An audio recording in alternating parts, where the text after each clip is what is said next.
Salut, on est de retour pour un podcast discographie de plus et on va continuer avec l'année 66 parce qu'on a déjà pas mal parlé de ces albums-là qui sont sortis, Blonde on Blonde notamment et Revolver pour ne citer que ces deux-là.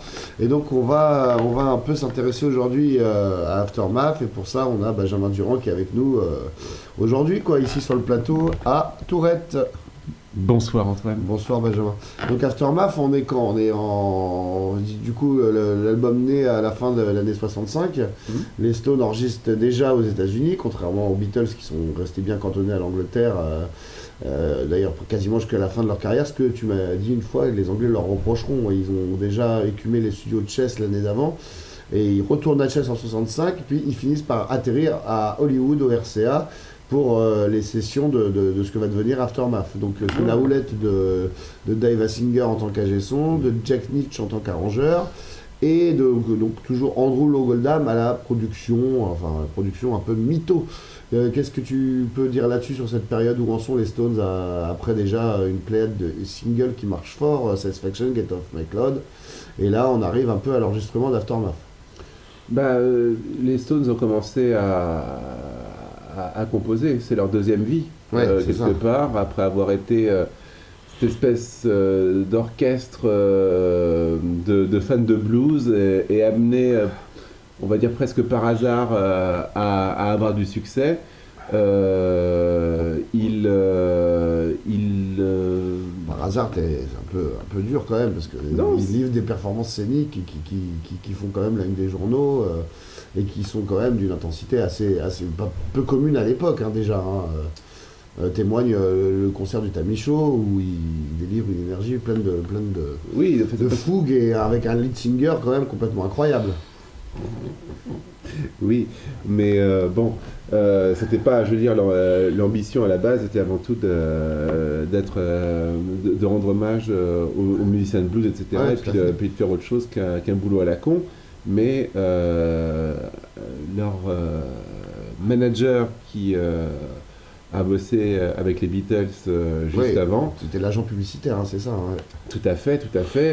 Lui, c'est normal, c'est leur manager et il les incite à essayer de penser carrière, à croire un peu à leur chance.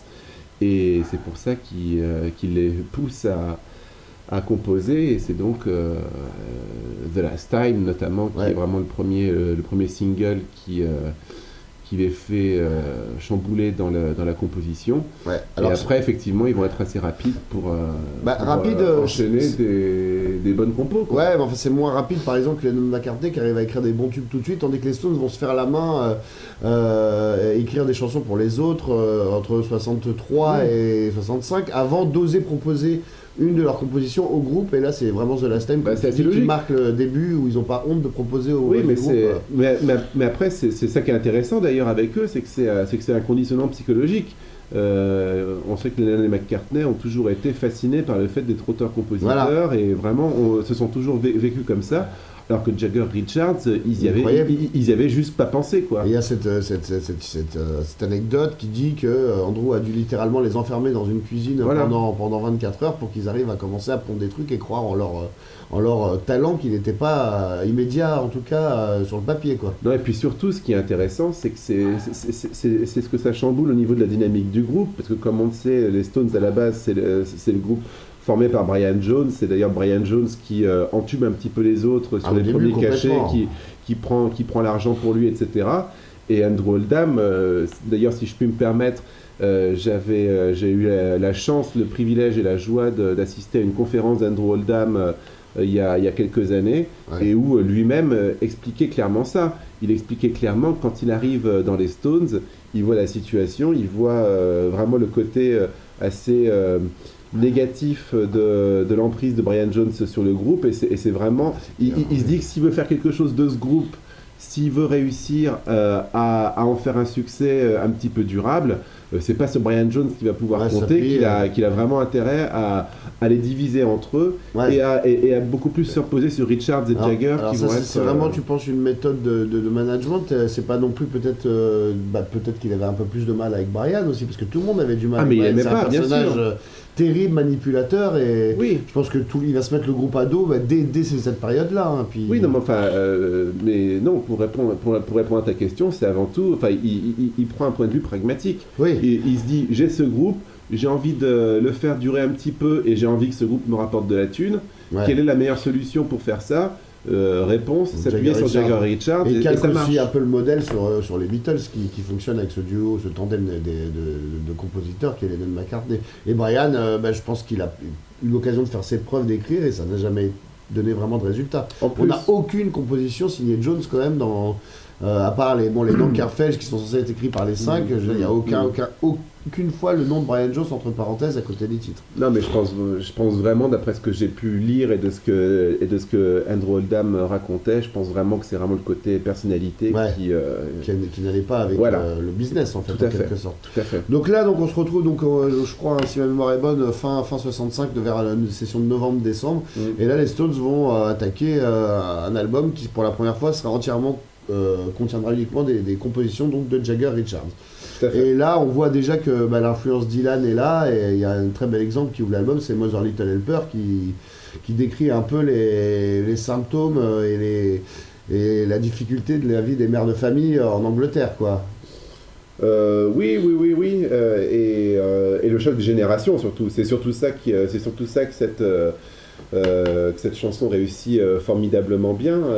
C'est à montrer vraiment l'énorme gap qu'il y a entre les générations, donc la génération des Stones, des baby boomers, et leurs parents qui ont des névroses qu'ils ne comprennent pas. Enfin bon, voilà, c'est l'espèce d'incompréhension totale entre les baby boomers et ces générations de parents qui ont vécu la guerre, qui sont complètement machins. Et donc, ils sont extrêmement ironiques, extrêmement méchants par rapport dans le regard qu'ils ont, mais ça témoigne très très bien de comment la plupart des jeunes se sentaient à cette époque-là par rapport à la génération de leurs parents. Donc l'album s'ouvre sur la phrase What a drag it is getting old, ce qui est un peu savoureux quand on sait qu'à l'heure actuelle où on parle, les Stones sont toujours en tournée. Et du coup, après, le reste de l'album, c'est peut-être l'album le plus misogyne. En tout cas, il y a des portraits de femmes un peu comme dans Blonde on Blonde, mais c'est complètement différent. On se moque un peu des femmes et on met l'accent sur le côté macho, Jagger en tout cas, Stupid Girl, le deuxième titre, Under My Thumb, sont un peu des petites chansons machistes. Oui, oui. Après, c'était l'époque aussi.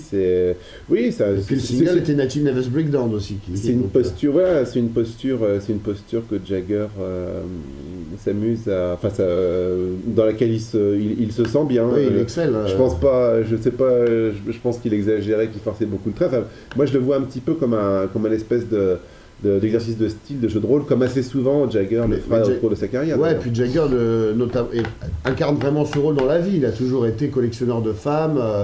C'est pas pour rien quand même que plusieurs de ses compagnes un peu sérieuses ont fini par faire des tentatives de suicide parce que Jagger passait son temps à aller voir à droite à gauche. C'était quand même un des queutards de l'histoire du rock, Benjamin. Il y a pas... on sait que Mick Jagger a plusieurs facettes, mais cette incarnation, il la vivait vraiment, je veux dire, non Oui, tout à fait. Non, mais enfin, c'est pas forcément ça que mais oui. Non, mais c'est un peu, je dis ça de façon un peu crue, mais oui, en tout cas, sa relation aux femmes va être complexe et les femmes vont mal vivre son comportement à ses côtés quand même. Oui. Ouais, non, mais là, Benjamin, je te perds. Qu'est-ce que tu as envie de rajouter sur Aftermath du coup Voilà, j'étais plus. Parce que justement, il y a Don't Show Bother Me aussi, qui est encore une chanson dédiée aux femmes, quoi. Donc, oui, ce qui est assez logique, hein, c'était ce qui marchait aussi à l'époque. Donc effectivement, oui, les Stones sont assez sur ce registre-là, et une fois de plus, je pense que cette espèce d'accumulation de chansons comme ça témoigne encore qu'ils étaient en phase d'apprentissage du songwriting, qu'ils n'étaient pas encore totalement à l'aise, et quelque part, je trouve que c'est ça qui fait le charme de ce disque-là, c'est qu'on sent que c'est super brave d'avoir décidé de faire un disque uniquement de composition originale, alors que jusqu'alors, c'était vraiment avant tout un groupe qui s'épanouissait dans la relecture de ce qui leur plaisait en termes musicaux. Et puis c'est fabuleux d'écouter les Stones d'avant Aftermath parce que on sent la joie qu'ont eu ces jeunes musiciens à passer d'influence blues et à la découverte de la soul, que ce soit la soul de Motown ou la soul du Sud à Stax, quoi. Donc c'est ça qui était assez passionnant avant. Et donc là, le virage, en fait, je trouve de Aftermath est super radical, mais super courageux, en fait. Ouais, c'est courageux parce que moi, je partage pas forcément l'avis des fans des Stones qui classent souvent Aftermath dans les meilleurs albums de leur discographie, parce que justement, le fait qu'il y ait 14 compositions originales, ça prouve quand même qu'il y a certaines qui sont un peu plus faibles que les autres. Il y a quand même pas mal de déchets sur cette album. Ouais, mais c'est ça qui fait le charme. Ouais, je veux dire, je pense à des chansons comme Take It or Leave It, What to Do, il y a des chansons moins fortes, High and Dry qui est presque leur première chanson country, et puis on a ce Going Home qui vient finir la face A, qui là est un titre jam, c'est presque le premier Midnight Rambler. En fait, ils s'essayent à plein de choses qui vont plus aboutir après, en fait. Ouais, mais justement, par rapport à l'après, moi je trouve que cet album aura toujours plus de charme que certains trucs après. Au moment, oui, et surtout au moment où les Stones deviennent une formule. Ouais. Et à cette époque-là, les Stones ne sont pas une formule.